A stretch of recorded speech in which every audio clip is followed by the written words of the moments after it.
It's time for Mac Geek Gab, and I will bring us our quick tip of the week. I recently got a new Subaru Outback and upgraded from one that was a 2018. And in my 2018, when I pushed the volume button in during a CarPlay session, it would pause or resume whatever was playing. It didn't take me long to realize that that button is now a mute button and things keep playing in the background no matter what. So I was losing my place in podcasts and it was driving me a little crazy.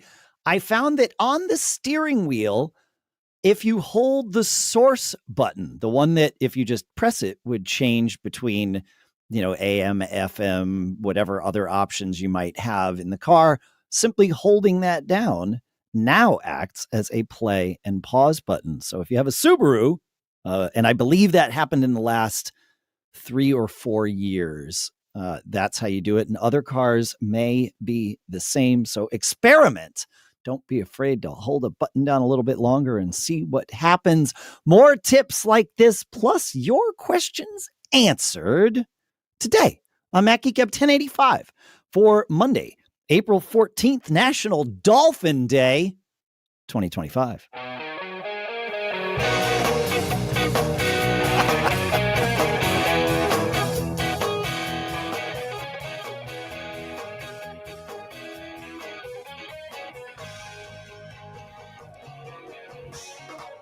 Greetings, folks, and welcome to Mac Geek Gab, the show where we share quick tips like that. We share cool stuff found. We share questions, hopefully with answers, or at least a path to get you on a successful troubleshooting journey. We assemble it all together into an agenda so that each of us gets to learn at least 5 new things every time we get together each week. Pete, your bell sounds sick today, but I think I know why. Sponsors for this episode include Coda.io/MGG. That's where you can go to sign up for free and bring all your text and tables together. And a new one, Storyworth.com/Mac Geek Gab, where you can save $10 on your first purchase. It's a cool service that uses quick, easy email prompts each week to get stories from your favorite relative and then makes a hardcover book for you after a year. So it's a cool thing, and Mother's Day is coming up and all that good stuff. We'll talk more about that in a little bit. For now, here in Durham, New Hampshire, I'm Dave Hamilton. And here in South Dakota, I'm Adam Christianson. And here also in New Hampshire, it's Pilot Pete. Good day, Americans. And everybody else around the world. Yes, it's National Dolphin Day. That's, yeah. I got that. Who knew? And Pete's putting dolphins up on the screen if you're watching the YouTube feed.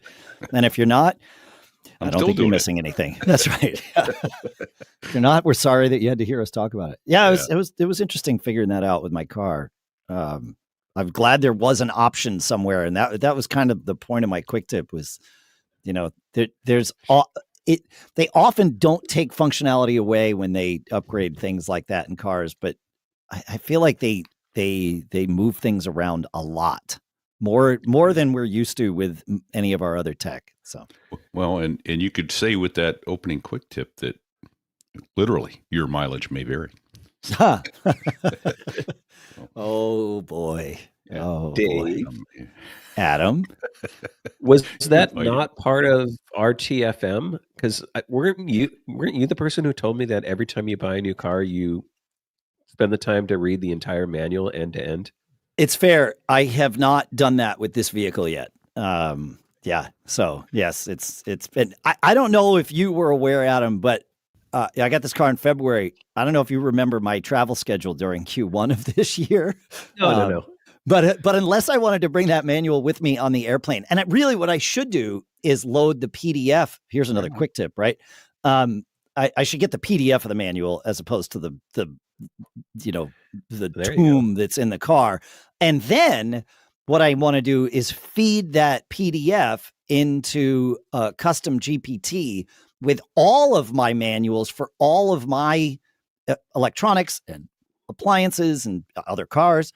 And then I can just query that GPT, and I'm not relying on it to go out on the internet and find whatever it might find. It's like, nope, use the data I already gave you.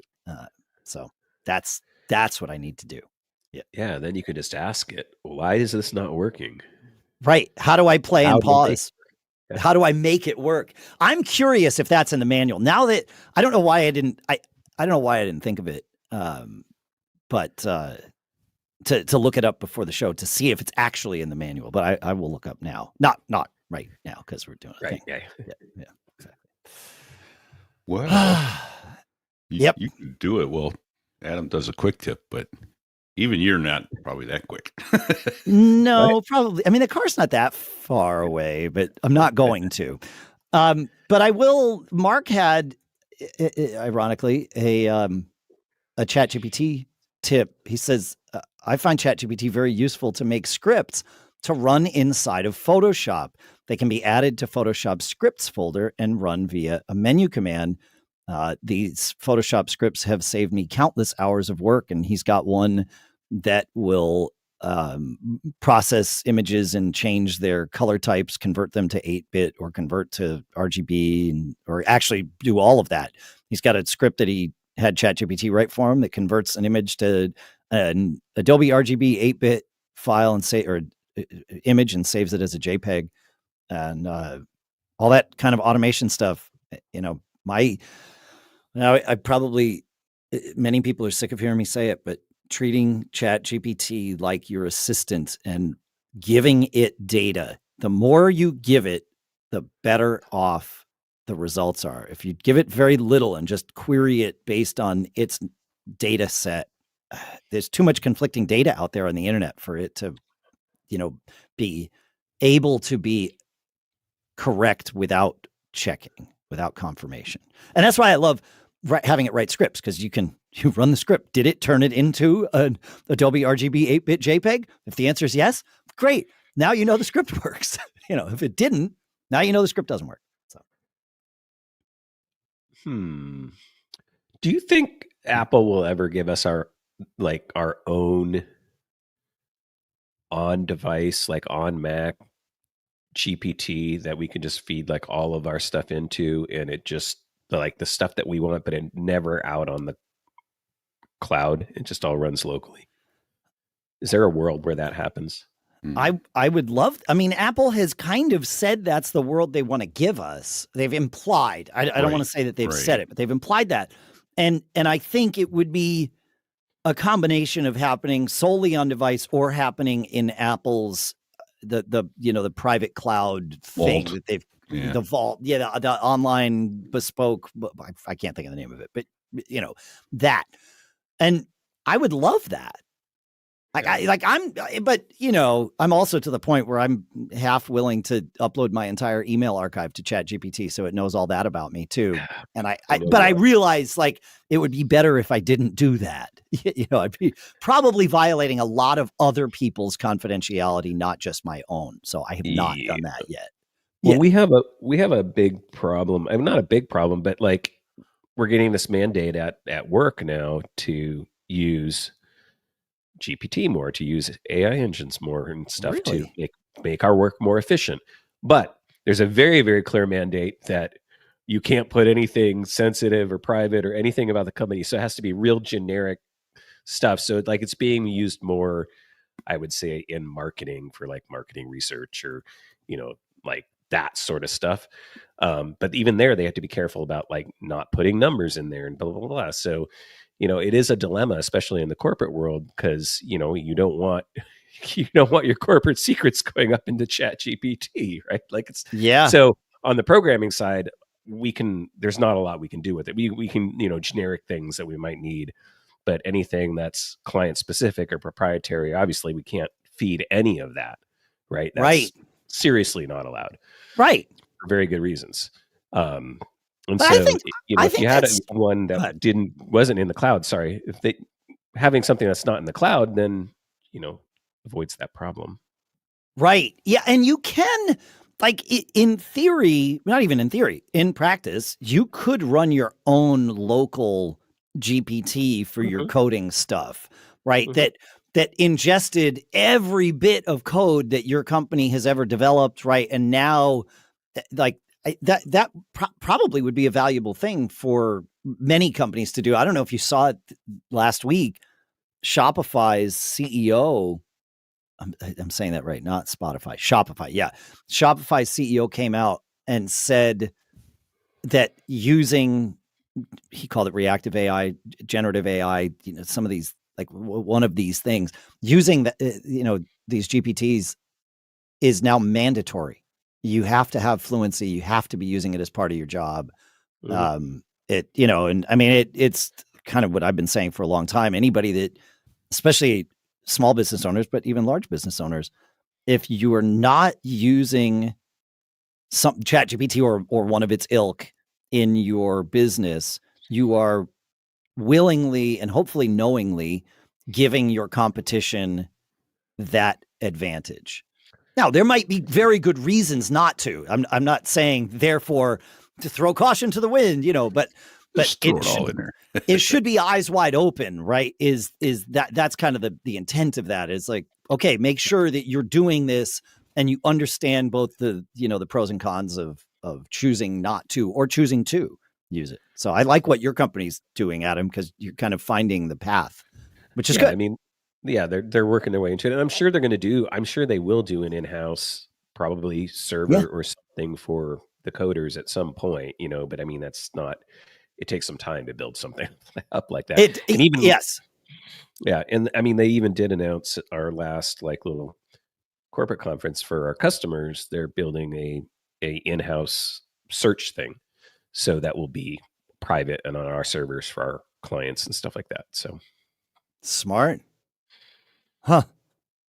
I like that. Yeah. Using it for your customer service is fantastic, because if you feed it all your knowledge bases and also like knowledge base articles and also every customer service query interaction that has happened over the last, however long you have in your history, feed that into the GPT. Now it's going to be able to help you generate those answers faster. They already did that for all of our documentation and I think our forums and stuff like that. So there's a bot on our site now that you can ask it a bunch of stuff. And I even used it the other day for a programmer question. Somebody asked me like, hey, can our software do XYZ? And I'm like, I think so, but I don't know specifically. So I just asked the front end bot on our website, and it was like, yeah, here's the little code snippet you need. And I'm like, yep, there it is. Because we have a huge, it's called our source code kit that we often have to go into and find functions that maybe aren't all publicly documented. I mean, it's all public stuff, the stuff that's in that source code, because the source code is published. That part of it, it's like our template code, our front end language. And, but it's massive. So like going into the source code to try and find the function that you exists is can be difficult. So that's all in that front end system. So for our developer, third party developers and stuff like that. So just asked it and it's like, oh, that worked. I have an idea, Adam, that we can workshop right here, because we've created, a little bit of content here with this show over the years / decades, right? Mm-hmm. And Dave, so you don't need help becoming a content creator, Dave? Yeah, asking for a friend. Yeah, asking for your LinkedIn friends. Yeah. But so we have all this content, a lot of it, like starting, certainly not half of it, but starting maybe 4 or 5 years ago, we started generating transcripts of the audio, but that's relatively trivial to do. It's a little bit time consuming ish, but certainly automatable. So we've got transcripts linked in the RSS and in the thing, and they're not published on the site in an easy digestible way, but your podcast client, if you use one that supports transcripts, it will pull the ones that we put in there. So we've got these transcripts. They're linked to timestamps in the show. Like all that data is there. Why not? Is there a WordPress plugin, for example, that could, ingest this stuff into a custom GPT that we could then put, like you say, a chatbot, or even just integrating it with search on the site, so that when somebody comes and searches for mesh Wi-Fi or whatever, like they could ask a fairly specific question. Like what have there been episodes where mesh Wi-Fi with, long distance wired backhaul have been discussed? like that data's there, and that would make our search on our site like super valuable for everyone. Yeah. Huh. Totally. I'm going to say I just took us down a long rabbit hole off of quick tips, so maybe we should jump back to that. Okay. Sure. We have another quick tip about AI while we're here because Russ had something to add to the conversation, and Russ has added to this conversation a few times about Perplexity. Russ wrote, he says, Perplexity, one of the LLM engines out there, is great as a tutor. I'll give you one example, but I've asked it many questions about Italian and gotten really great answers. Because I'm learning Italian, Russ says. My course, Duolingo, has started throwing present perfect tense and imperfect tense, both past, at me in questions. How can I figure out which to use in any given sentence?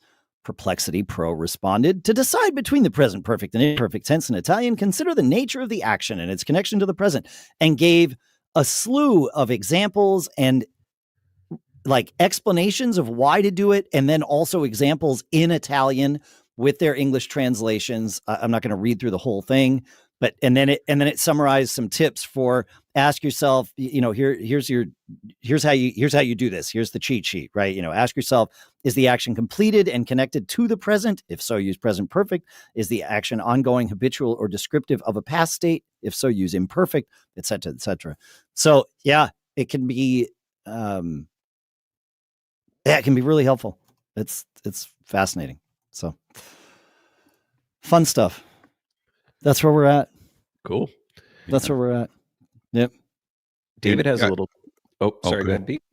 I was just going to say a quick, just almost an ad hoc quick tip on that. Then we've been talking about it like everybody knows that we know, or they know what we're doing. I don't know how to say that. The point is, rather than just asking questions, you've talked about giving it data, and you can give it all kinds of ChatGPT, all kinds of data yourself. You can upload PDFs, you can upload photos, you can upload all kinds of things, and you just drop it right into the interface, and it uploads it and it takes it. So if you haven't been doing that, try giving it some data. Like I gave my daughter 3 different resumes. I said, give me one, helping her put a resume together.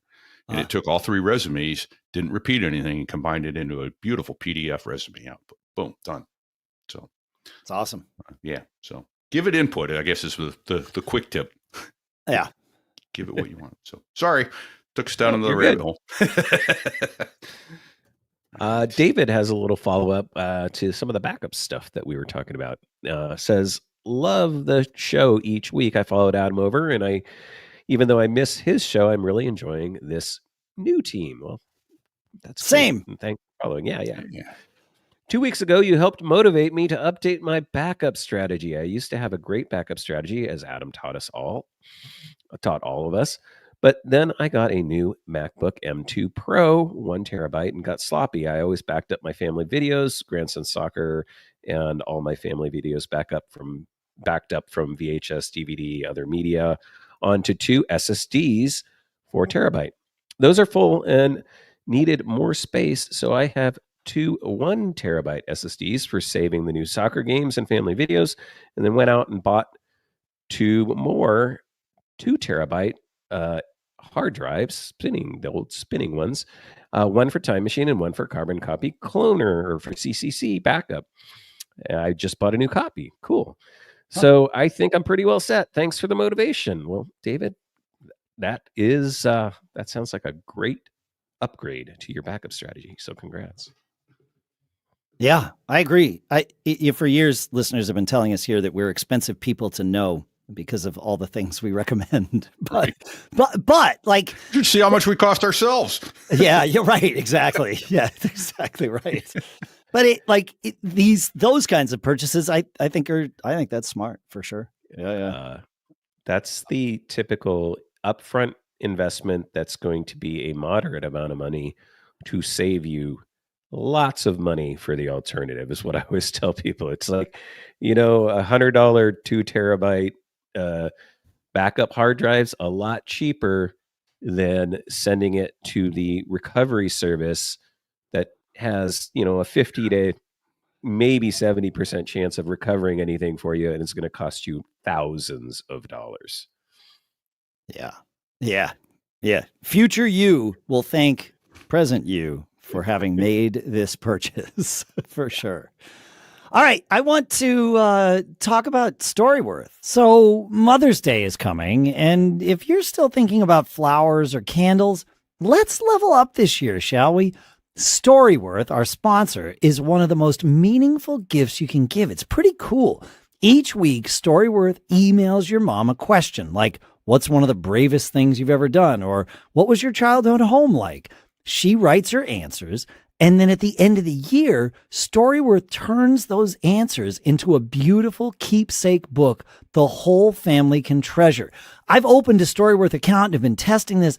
It's super easy, smooth, and very cool. The questions are thoughtful. The platform's intuitive. It's super easy to use. And I can't wait to print the book and frame it. It's going to be cool. This isn't just a gift. It's a legacy. Your mom gets to reflect and share, and you get stories you might never have heard otherwise. Like the time she went skydiving in the 70s or stole a modem from Radio Shack. Hey, it could happen. Give all the moms in your life a unique, heartfelt gift you'll all cherish for years. Storyworth. Right now, save $10 on your first purchase when you go to storyworth.com/Mac Geek Gab. That's storyworth.com/Mac Geek Gab to save $10 on your first purchase. Such a cool thing. You don't even have to leave the house to buy it. And our thanks to Storyworth for sponsoring this episode. Hey, guys. Hey, Adam. Guess what? What? Larry has a question for us. Woohoo! He says, hello, wise geeks. I'm guessing you've heard this question already, but I will ask.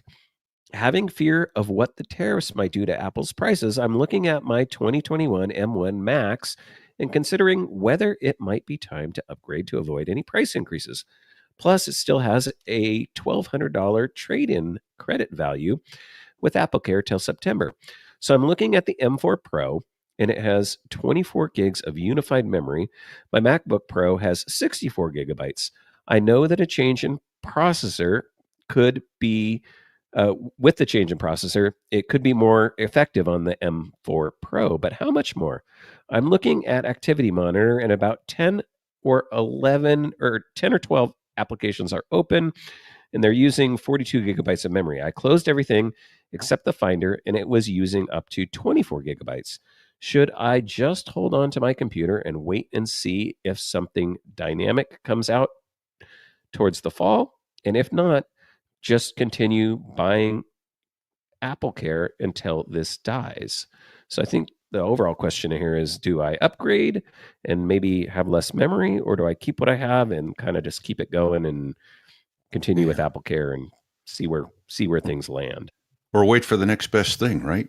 Right. It reminds me of an old, I think it was Gateway computer ad where the guy's driving home with the Super 3000 in the backseat of his convertible, and the guy is just finishing the billboard on the side of the road for the Super 4000. It's like, obsolescence is only a day away. So waiting for the next great thing is probably not the thing to do, because it's something new is going to come out tomorrow. Anyway, so that's number one. The other thing is, I would think buy the machine now before prices go up, and then if you can, hold on to your trade-in for a little while and see if prices do go up. I don't know. If you guys got any thoughts on that, I think that the likelihood of prices going up that much, it may just be worth trading. Do it now, get your trade in, and go from there. And then he talked about memory. I've got 32 on my MacBook Pro, and whenever I go into Activity Monitor, I rarely see the memory being used above 16 to 20 gigs being used. So, although back to the advice, right? You buy as much as you can afford, perhaps a little more, especially if you're going to keep this machine 8 or 10 years, which you can easily do with Apple hardware. So that's some nebulous advice. Right advice. Yeah. but it's, don't wait for the next best thing, because as soon as you do, the next best thing is going to be right behind it. Buy as much memory as you can. And as for the tariffs, I don't know. Maybe I think it's almost like timing the stock market. You're going to lose when you do that. Just pull the trigger and be happy with your gear. Is that anyone else? I have thoughts. Yeah. Just to give you a comparison, your M1 Pro CPU, this is according to Mac Tracker, your M1 Pro CPU in your 2021 MacBook Pro has a multi-core speed of 12,000. Okay.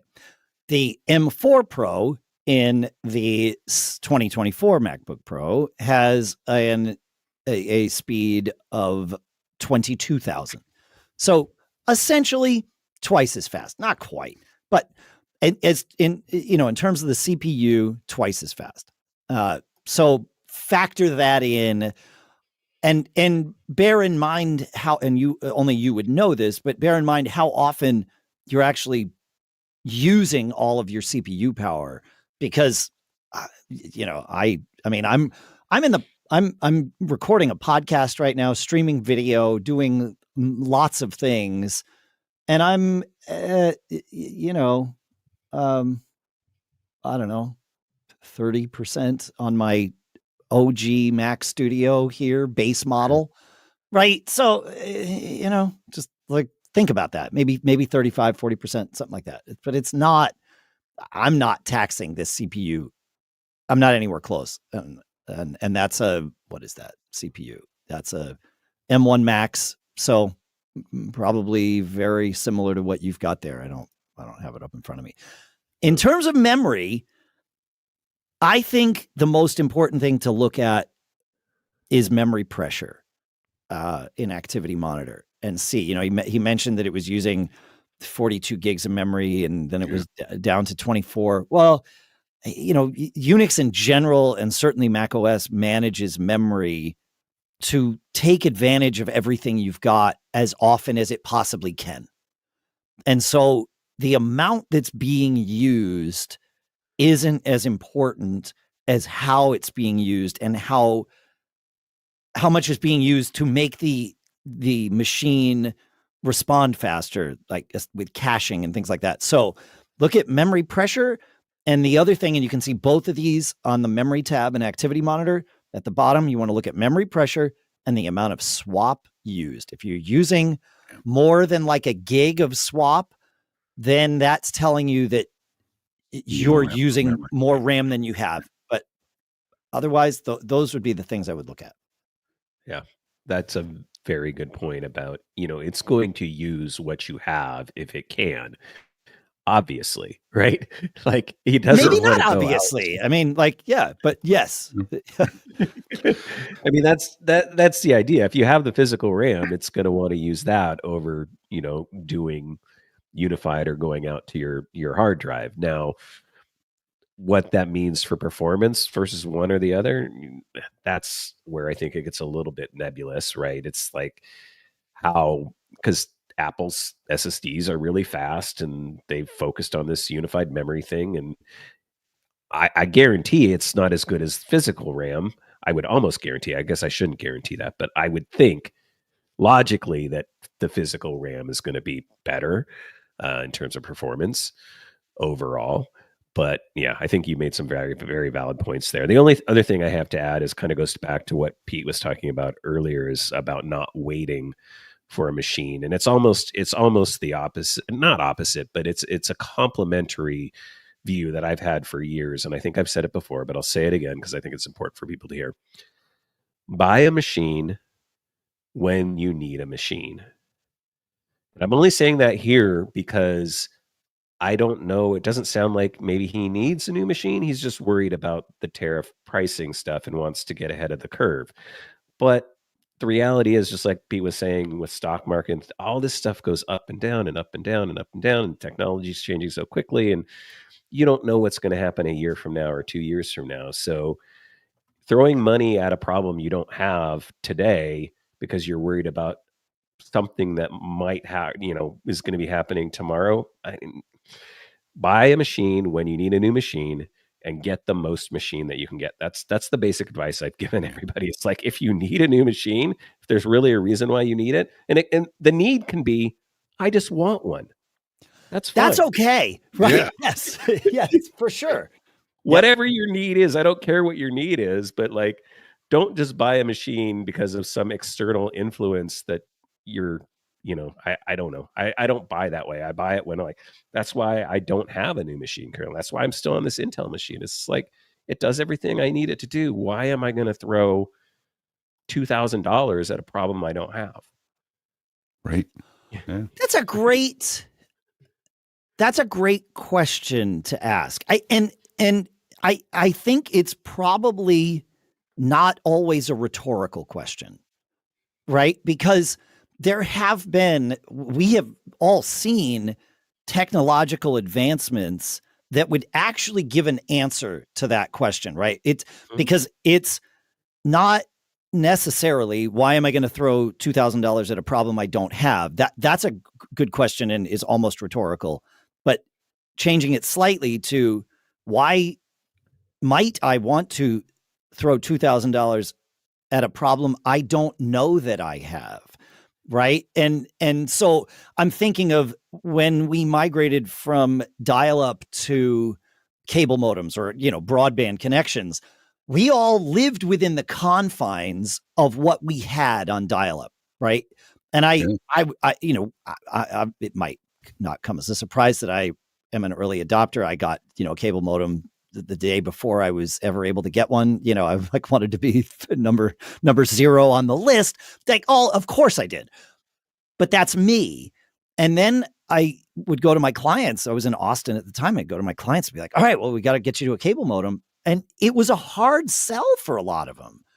Even people that would, always make sure they bought the latest and greatest computer. This was at a time when you basically had to buy a new computer every 3 years, if not every 2 years, right? Right. And I was like, well, why are they hesitant? It's really not that much more money per month, or even per year.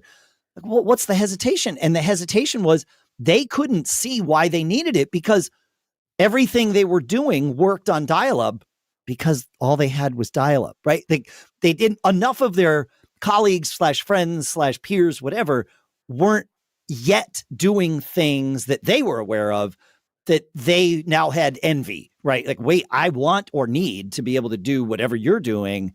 But once and it's hard to show people, here's how fast the cable modem makes your internet browsing when they don't have a cable modem. Cause I didn't really want to bring everybody to my house, but, but like that kind of a thing, without knowing what your problem is, you don't know whether you should throw some money at it or even just throw some headache and time, even if it's not extra money. So I know that was a long-winded way of saying that, but welcome to the world of my brain. So only you have to live in there, Dave. I don't recommend anybody else jump on this thought train. No. We'll run for fun in the Discord, but people think computers are expensive now. Go back to the 80s or 90s. And what I'd add to that is, actually, I mean, if you consider just the straight dollar amount price of computers, they haven't gone up. They've actually gone, just not even accounting for inflation, or just like the pure dollar number, right? They pretty much remain either flat or are actually cheaper, which is just a weird thing to think about. Yeah, I used to ease but even not comparing what they can do, right? Like you're right, Adam. I used to know that every 3 years I was going to spend $3,000 on a computer. And now every 8 to 10 years I spend on a desktop computer. This was not even a laptop, right? And now every 8 to 10 years I spend probably $1,500 on a computer or $2,000 on a computer. Right. Yeah. Yeah. Now, of course, I'm spending $1,000 a year on a phone and a watch, and so maybe if we add it all up, but right. Yeah, but Will points out again, $3,000 in 1995 was a lot more money than $3,000 is today. But that's why it's $1,500 today. So it's probably pretty comparable in terms of percentage of inflation and like all these other things. Like they've remained relatively, and that's because of the advantages of manufacturing and technology, and things have gone down and gotten faster. Like there's all these balances, right? So yeah. Moore's law was interesting to follow right up until somebody decided that we could put 2 cores. Well, somebody, it was Intel, decided that we could put 2 cores inside of one CPU, and then Moore's law was kind of out the window. It was like, oh, they don't just need to get faster and hotter and more power hungry, do they? Thank goodness. So yeah.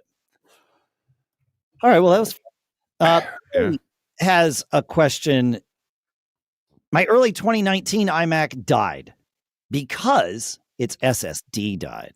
Rather than mess around with it, I'm just going to boot the system on an external drive and put the iMac in the basement to be used for exercise and streaming TV only. Okay, repurposing. Fine, no problem. I have on order a Mac Studio, which hopefully will be here in the coming week. He's got some complaints about FedEx holding Apple deliveries. So I don't know. Maybe they can nudge that system. What I've been thinking of, and I've never really heard discussed, is that when you have multiple backups, like Barry says he does, which one is the best one to use for recovery, specifically with Migration Assistant on my new computer? He says, I have Time Machine, I have Carbon Copy Cloner, I have Backblaze, and I have QSync, which is data synced to my QNAP NAS. Do you have any knowledge or ideas on this? I need to get set up and going as soon as possible because I'd rather finish my taxes, which have been held in suspension, and I don't look good in stripes. Same, Barry. Adam? Yes, this is pretty straightforward, especially since he said he needs to get back up and running quickly. So the correct answer would be whichever one of those backups is on your fastest local drive. So meaning it could be a Time Machine drive, it could be a Carbon Copy Cloner drive, but probably, and if you have the one that's, what do we use these days? Thunderbolt, right? Yeah, then sure. use USB the Thunderbolt one, or yep. USB 4 or 3 or whatever, but the one that is physically connected to your machine and the one that is the fastest. If you have a choice between the SSD and the spinning drive, use the SSD one. Like that's where I would start. If all you have is a over the network backup, then that's going to go a lot slower because it's going over your network. So you can also do the trick, although I never had much luck with this, right? There's the trick where you can stick a Thunderbolt cable between 2 Macs, right? I think that still works. Yeah, Barry can't do that because his SSD died in his old Mac, so he's reliant on backup. But that is generally my first path to choose. It's not necessarily the fastest. It can be, but it is the most convenient and therefore often the fastest, because if I'm migrating from a working computer to a new computer, it's possible, this is my brain working again, I told you don't want to go in there, that my backup probably doesn't have everything exactly up to date. So why not just transfer from the computer I'm using to the computer I'm going to be using? Yep. And it's easy, right? You plug a Thunderbolt cable in or a USB cable in, and effectively, you're off to the races, and it'll shuttle all the stuff over, and it usually works. You want to know usually. Right? What's that? I think the last couple times I've done it, because I haven't been in a hurry, I just let it do it over the network, and it's been fine. Yeah, and that too. I've done it over Wi-Fi. That's true, for sure. Yeah, why not? It's not fast. It's several. I mean, yeah, it's half a day. Basically, I just set it up and I walk away and I go do other things and then come back and it's done. And great.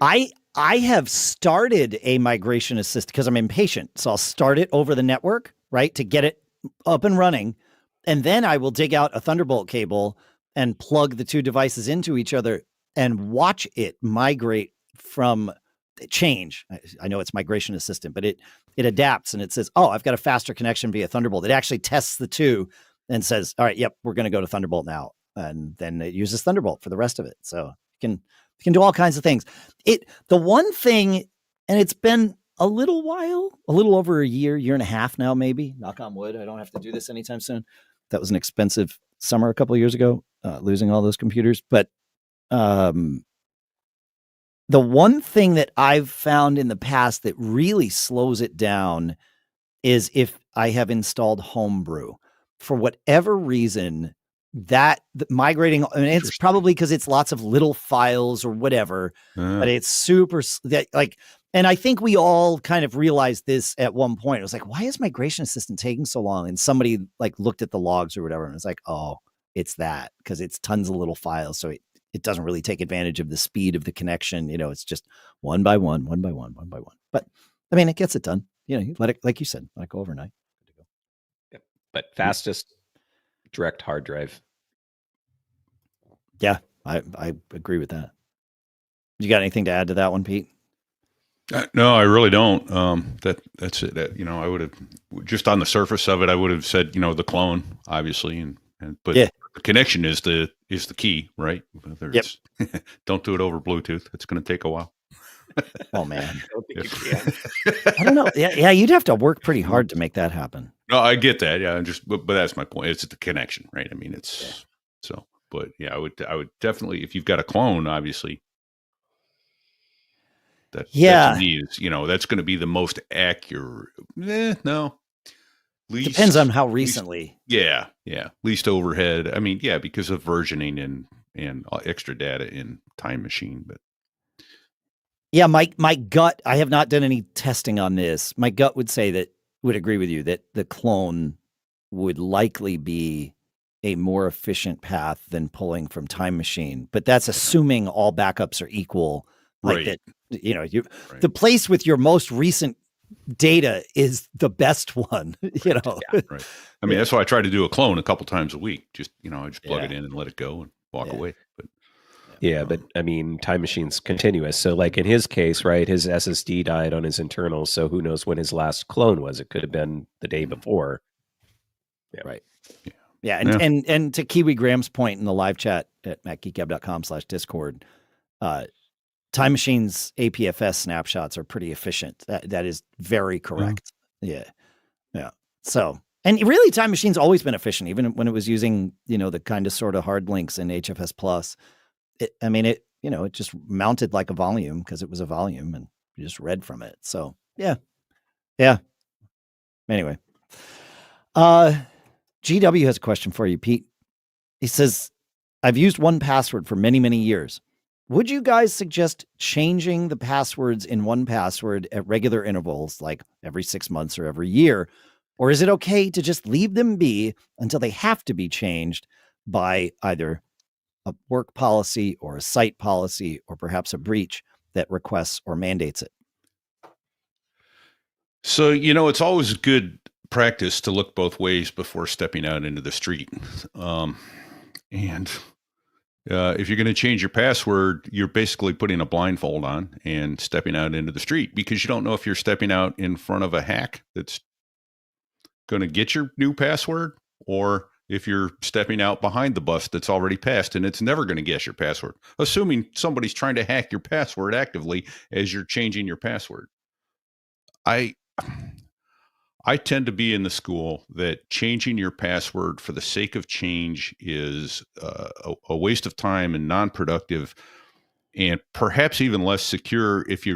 Now he mentioned he's using 1Password, and that's great because you can use these powerful random passwords and not have to remember them.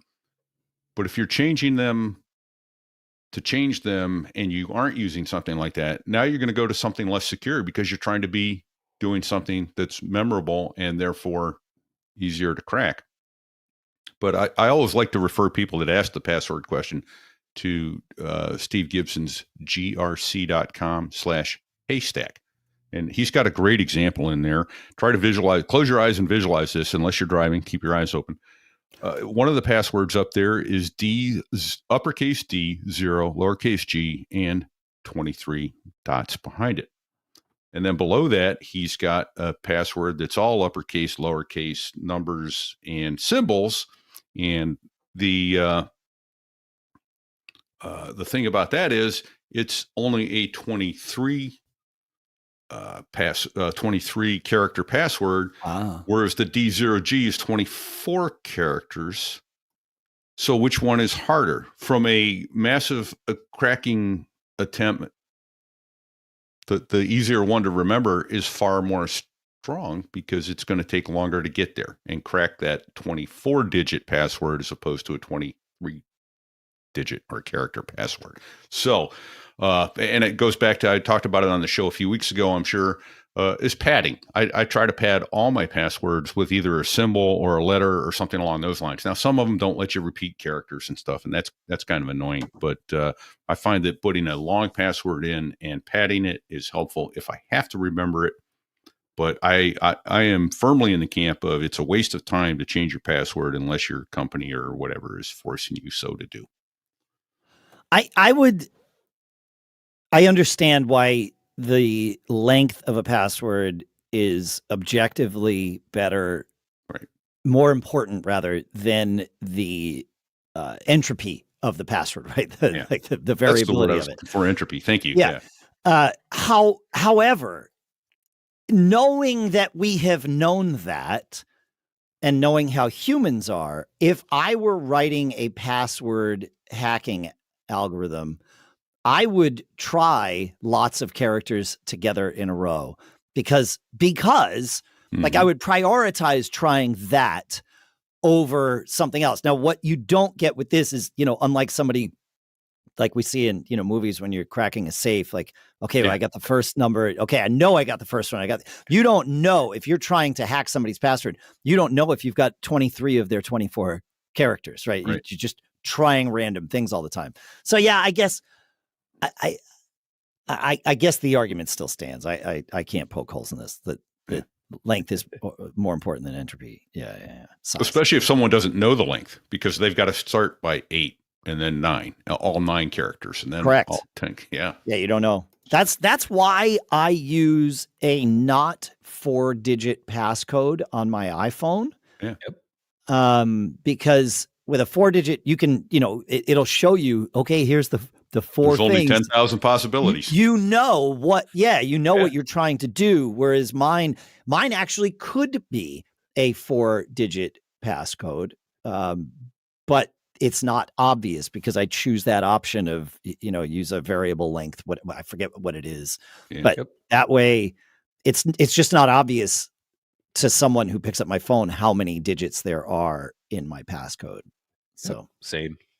Yeah, you do the same thing, Adam. Yeah. And I know I've talked about this before too, but I actually use good luck finding it if you can find my phone and still can't get it. Yeah. Like a character with an accent over it. And I know which character and which accent is in there and where it's placed in there. So good luck. Yeah, have fun with that. That's right. Yes. I have something actually specific to add to this that backs up what you were saying, Pete, about changing it is actually probably worse than not if you're doing the right best password practices and you have something that is very long with a lot of randomization and stuff like that. And this came up because my company forces us to change our password every 90 days on our Microsoft account or whatever it might be. And I have made a case, it hasn't gone through yet, but that this is a really bad practice. And I was doing some research on this, and the National Institute of Standards and Technology, NIST, changed this requirement in their documentation back in 2017. That's how long they've recommended not doing this. He says, verifiers should not be required to change memorized secrets arbitrarily. And that's because their research found that when you do that, people tend to choose, exactly like you said, weaker passwords. And so they said, you're better off teaching them to create the correct good passwords and then not ever have to change them. And especially, again, in this case where you're using something like 1Password and randomly, generating a very long password or something with a lot of, what do they call that? Do they call it entropy? Is that what we just said? Yeah. Yes. I think that's the right word too. It sounds like we're smart using it. I'm pretty sure. 50-cent word of the day, folks. Entropy. Yeah. So this is in publication Digital Identity Guidelines 800-63B, section 5.112, memorized secret verifiers. So it's that section if you want to go like reference it. Yeah. And it looks like the NCSC, which is the UK's National Cyber Security Center, gave this same advice. I think in 2015. Yeah, 2015. They basically said the same thing. Like it's pretty well accepted that forcing people to change their passwords is just not bueno. The only time they recommend it is when there has been a known breach or compromise. Then you absolutely need to go change it. So let's be very specific about that. Right. Yes. Yes. Forcing change for the sake of change or scheduled change, not so great. Yeah. And even Microsoft changed this policy back in 2019. They used to require Windows passwords be changed like every 60 days or something like that, or that was their recommendation. And they got rid of that requirement too. I suppose I could make an argument that in a corporate setting, I'm thinking of, and it's been a while since I've been in a corporate setting. So, but back when I was, and even if I wasn't the IT person, I became the de facto IT person for a lot of people. People would come to me first, or even when I was doing consulting, right? I knew everyone's passwords. I had to be able to get into their computers. This was not a time where multi-logins were a thing, but even when they are, a lot of times you're troubleshooting a problem with that user account versus another user account, right? You need to be able to get in. People don't want to have to be over your shoulder, typing their password and then getting out of your way so you can troubleshoot and all that stuff. So it's likely, unless you enforce some really strict penalties for sharing your password with coworkers, it's likely that more than one person at the company knows your password, right? And so obviously you would expire the account or close the account, or certainly at least change the password. If it's my account, if I leave, you'd change my password. But if I leave, would you change everybody else's passwords? Who would be the one to realize, wait, Dave? Yeah. Dave knew everybody's passwords because we all gave them to him willingly, right? And we don't expect Dave to do anything bad, but if Dave doesn't work here anymore, shouldn't we all change our password? So Dave's not here, man. Dave's not here. Yeah, exactly. So I could see that being an argument for regular scheduled password changes in a company environment. Maybe. The one that drives me nuts is we have two-factor authentication. So even if you know my password, you've got to we use Okta. Yeah. You're not getting in without the second factor. That's fair. But they're making us change it anyway. It drives you nuts. Yeah. Well, and I'll be honest with you. Mine, I have to change it. They check back on the last 10 passwords. So guess how mine gets changed? Super long password 1. Next 90 days. Super long password, same super long password 2. Yeah. This is the problem, right? Like I guarantee you're not alone. And then I get to 10 and then I start at 1 again. So it's not really changed. That password's not changed because So well, it's just an exercise in they finally changed it where I am, and the problem is I used to it was 4 previous passwords, so I'd go in and change it 5 times back to what it was. Right, and they finally put a kibosh on that. But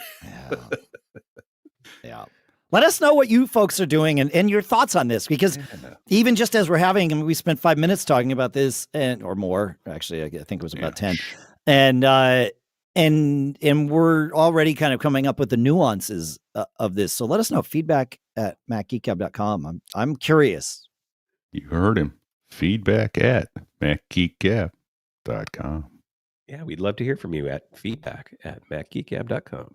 Indeed. I want to talk about our sponsor, Coda. So picture this. You're managing one of your many brilliant projects, because I know you've got at least 3 spinning right now. And instead of bouncing between 17 different browser tabs, a spreadsheet, a dusty document, and that sticky note you definitely didn't misplace, you've got everything in one tab, all in our sponsor, Coda. I started using Coda with one of my other businesses, and it's a game changer. Planning, road mapping, writing documents, setting OKRs, tracking projects. It's all there, and it's smooth. Like rides a hoverboard while juggling pineapples smooth. Coda combines the flexibility of documents, the structure of spreadsheets, the power of apps, and the intelligence of AI all in one tab. And that means less time switching gears, more time doing the work that matters, and maybe even time left over to train a cat to run your morning stand-up. I mean, don't do that, but also maybe do that? I don't know. Seriously, more than 50,000 teams trust Coda to keep them aligned and focused. To try it for yourself, go to coda.io/MGG today and get started for free. That's coda.io/MGG to get started for free. Coda.io/MGG. And our thanks to Coda for sponsoring this episode. All right, guys, I have a question for you. And it's a question from me that came from, well, not listening to, but doing last week's episode. What size battery do you travel with when you want to have something extra in your bag? And I'll leave it nebulous. The follow-up question would be, and what is the thing that you would be charging with that battery? Thing or things that you would be using that extra battery to rely on? Adam, do you know?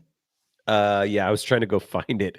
I don't even know the size of it. I want to say it's just a little like 10,000 milliamp hour thing from Anchor, however we say that. Yeah. I'm never really sure. Yeah. I don't remember it's like this little model, and it's got a built-in USB-C cable. I don't think it was very expensive. Yeah. Here it is. The Anker Nano Power Bank. It's 30 watt. Yeah, 10,000 milliamp hours. Comes in a bunch of little different colors. It has a display on the front that shows you the charging. It has a built-in USB-C cable. So I'm usually just plugging that into my iPhone.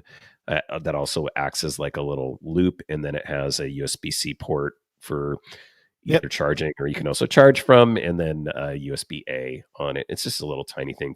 It was $40 I think I got for less on Amazon. It's 32 today, or 30 if you're willing to not buy the black color. So different. I got that. I got the little purplish color or whatever because it was like cheaper at the time. Yeah. So like that's the most expensive one now. That's $35 now. Yeah, of course. Or mine's blue. I think it's actually the light blue. Oh, there you go. Yeah. Yeah. Okay. So right. Based on that's what I use. I have a much bigger one that's, massive that I've had for years, but this is my new go-to especially for traveling. How about you, Pete? Dave, size doesn't matter, but as long as you're asking, 20,000 milliamp is what I have. And it's, here's the cool thing about the one I have, and I can't tell you the brand. It's in my backpack, but sure. It's got the Qi charging capability on it, or in this case, it's now MagSafe, right? Because that's even more important, which is nice because I actually had to loan mine one time on riding on an airplane. Scal's like, do you have a cable? And of course I had the lightning cable. She was Samsung, but I had a Qi charging battery right there, and she was able to use it to charge her phone to make a text home. So that's it. It's 20,000 milliamps. It's got USB-C, USB-A. I don't think it has mini, but it has the Qi charging and a little display on it telling me the battery state. Yep. So the basic answer is that, obviously not going to try and charge my laptop off it, but an iPad and or an iPhone is that's my go-to battery backup on the road. And then back in cool stuff found right after CES, so late January, we had a couple of these, and there's some nice little ones that fit right onto the back of your phone and in your pocket. I want to ask you a question though, before, and I'll share what I'm using now because mine has changed. You said obviously I'm not going to charge my MacBook with it, and so my question is, why? Ooh. Well, because I don't have an Intel MacBook. I don't need it. I can go all day. Okay, that's fair. Yeah. That's fair. Yeah. All right. Okay. Because I have always kept, like I probably have, 2 pounds of batteries in my travel bag. Yeah. And last week we talked about that INIU, the 10,000 milliamp hour battery with, 30 watt output and Qi2. And I charged it up, it came at like 60% or whatever. I charged it up and it was Saturday and I was sitting on the kitchen counter kind of messing with things and messing with my laptop and realized, it's down to like 20%. I didn't charge it last night. Like, well, I have this battery here. It says it's got a 30 watt output on it. Let's see. And a built-in cable. Like, okay. And it's $35. So it's like, the same price as the thing Adam talked about. A little bit more. Actually, Adam's is cheaper and arguably perhaps better because it's got the little screen on it. But this one's Qi2, so MagSafe-ish, right? Yeah. So I could charge it that way or plug it into my phone. But I plugged it into my laptop, and it brought me from 20% to about 75%. So the 10,000 milliamp hours in that battery gave me a 50% charge on my M2 MacBook Air. Right.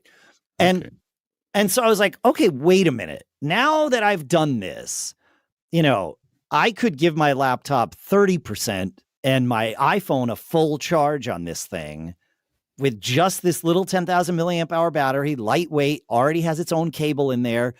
And what I can't do is charge via Qi2 and USB at the same time, right? It's either or. It's not going to pump power out both ends, right? So like I can't do both simultaneously, or at least maybe not.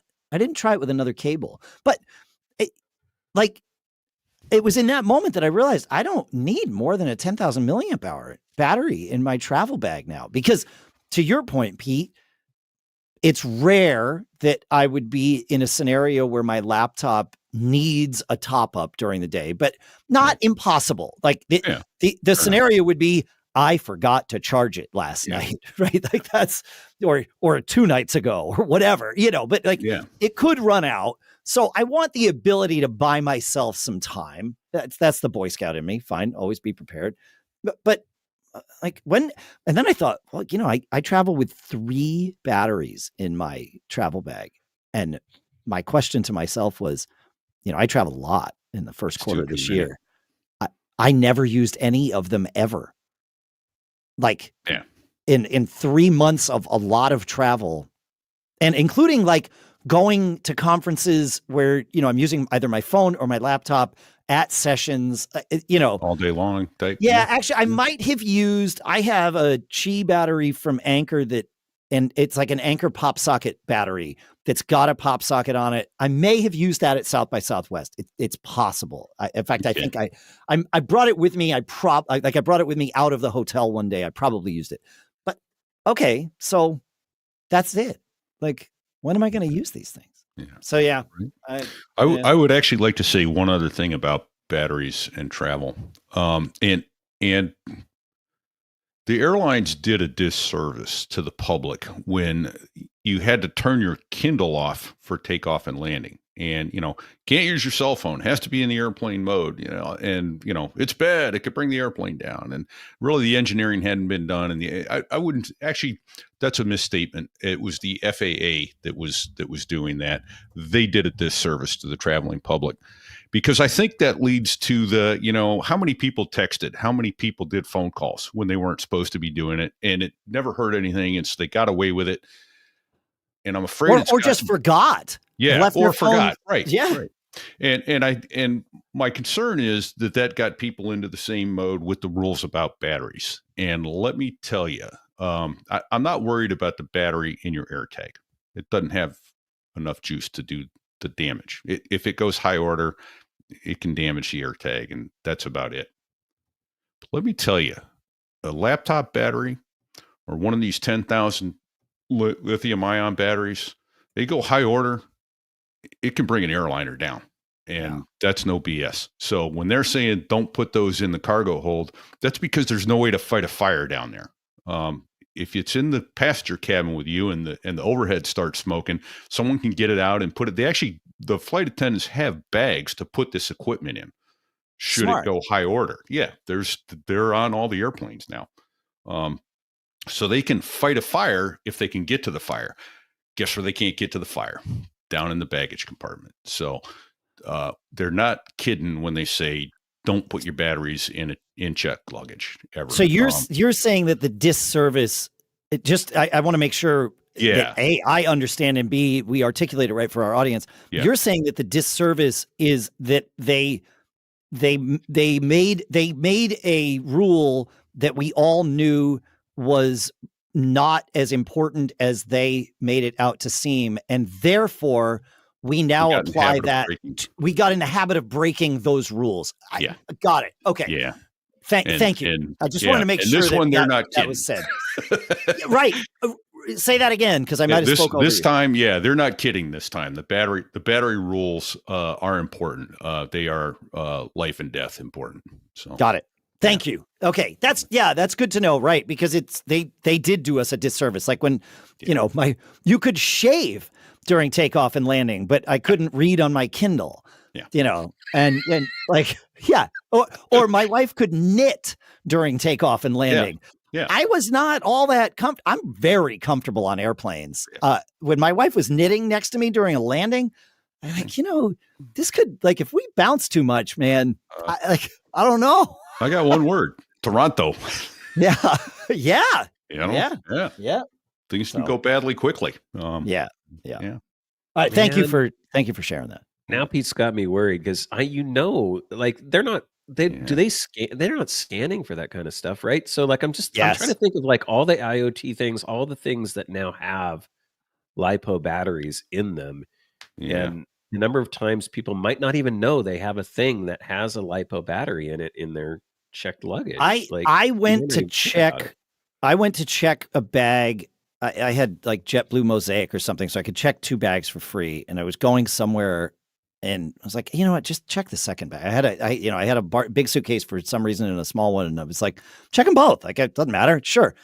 And the woman stopped, and she's like, "Wait, you were going to bring this on the plane, weren't you?" And I was like, "Yeah, that was the plan." She's like, "So you didn't think about batteries?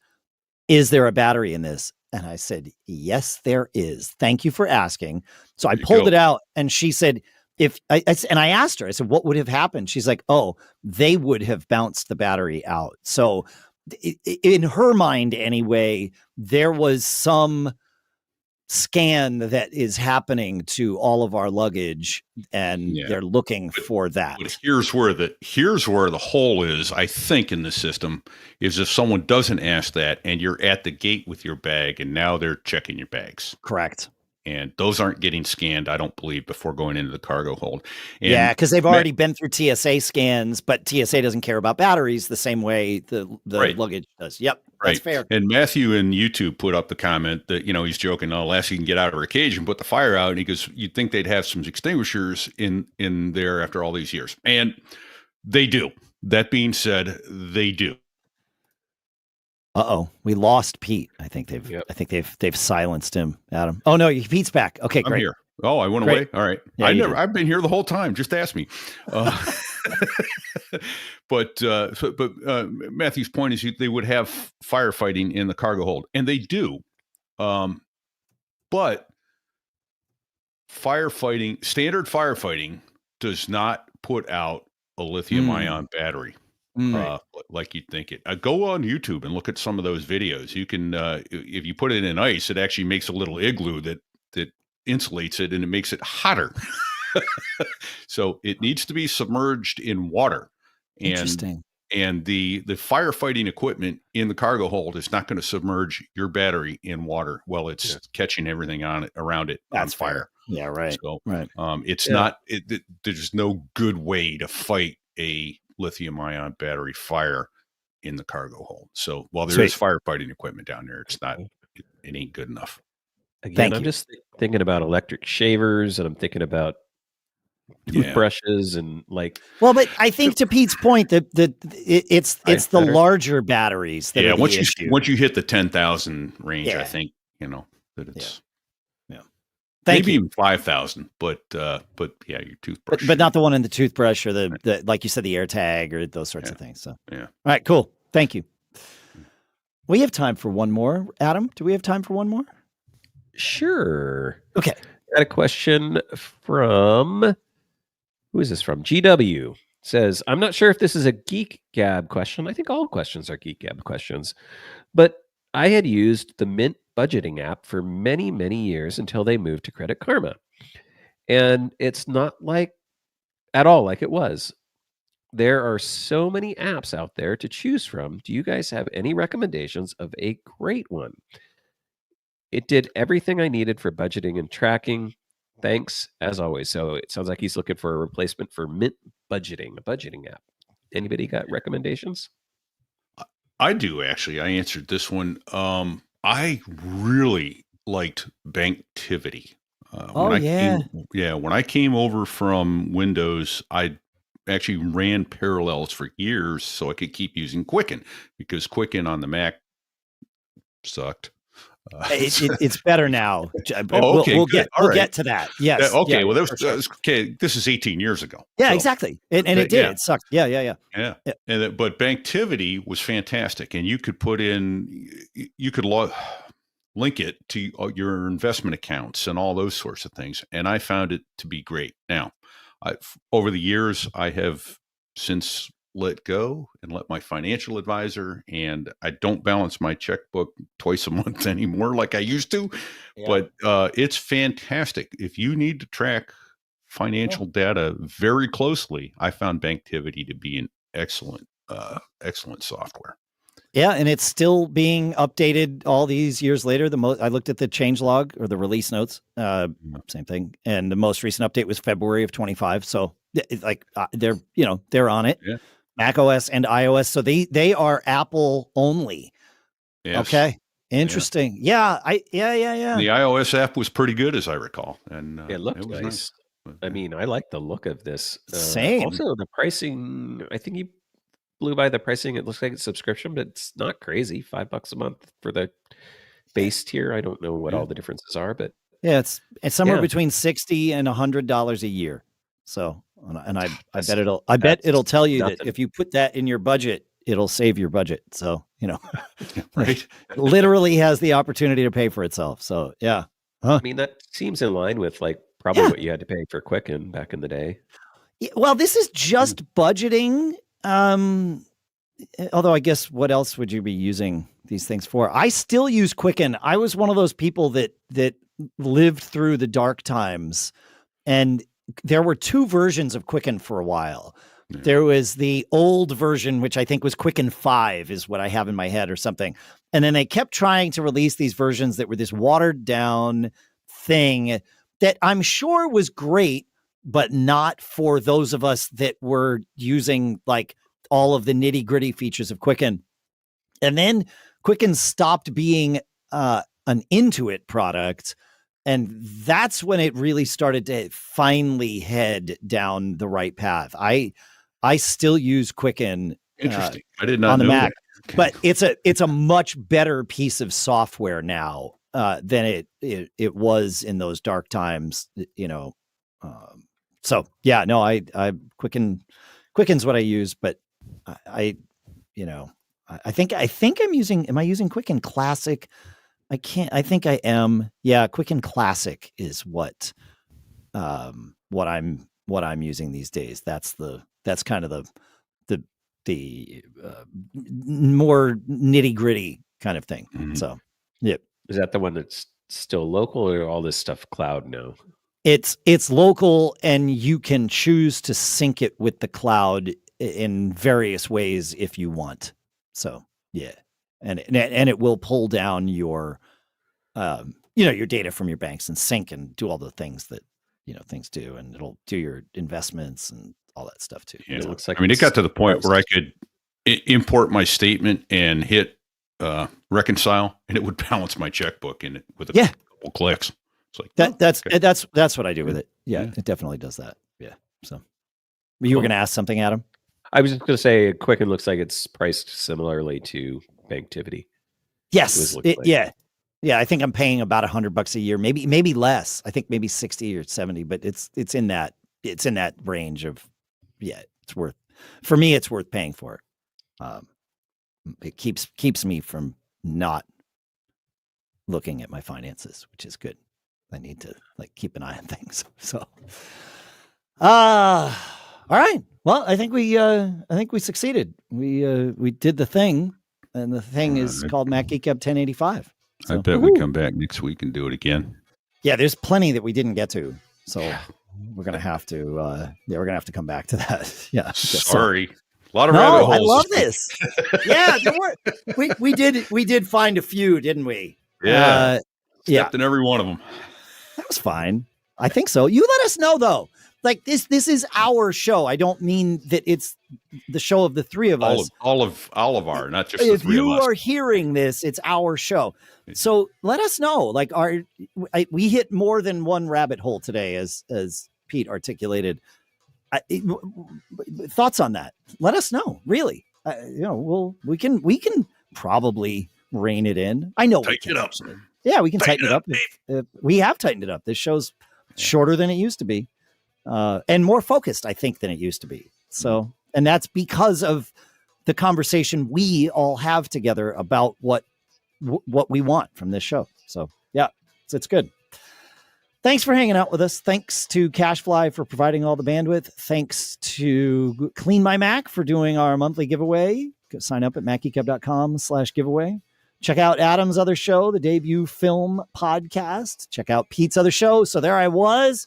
My other shows, Gig Gab and Business Brain, everything's linked at macgeekgab.com, where you can also go.